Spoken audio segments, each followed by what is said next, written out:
Pasado alas 12 pa lang ng hating gabi, pumwesto ng mga pulis sa Plaza Miranda bilang human barricade para bigyang daan ng andas. Nang makarating na ang andas sa Villalobos Street, bahagyang naging tensyonado ang mga deboto at itinulak ang mga pulis na nakaharang sa kanila. Kalma lang mga brad, kalma lang. Mga brad, kasabi niyo mga kapwa natin deboto na nandiyan na nagsusumikap at nagpupumilit na sirain po yung pila. Napapalapit na ang andas sa Plaza Miranda.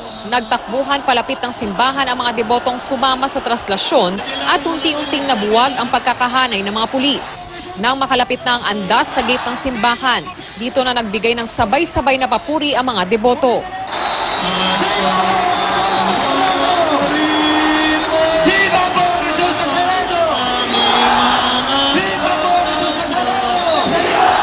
Alas 2:15 na madaling araw na makapasok sa gate ng simbahan ang imahen. Matapos ang ilang sandali, nagbigay ng pagbabasbas sa mga deboto si Reverend Father Douglas Badong at saka binuksang muli ang gate ng simbahan. Palain kayo ng makapangyarihang Diyos, Ama, Anak, at Espiritu Santo. Viva Pong Jesus Nazareno! Viva Pong Jesus Nazareno! Ang mga deboto pinangahawakan ng biyayang dala ng Poong Jesus sa kanila. Masarap magang sa pakiramdam. Kasi ano yung panata na to eh, taon-taon to eh. Kumbaga pag naasampa ka, parang feel mo na kasama mo siya. Ang pinalangin ko lang para sa akin na gumaling na yung lola ko. Kulot ka ng lubid.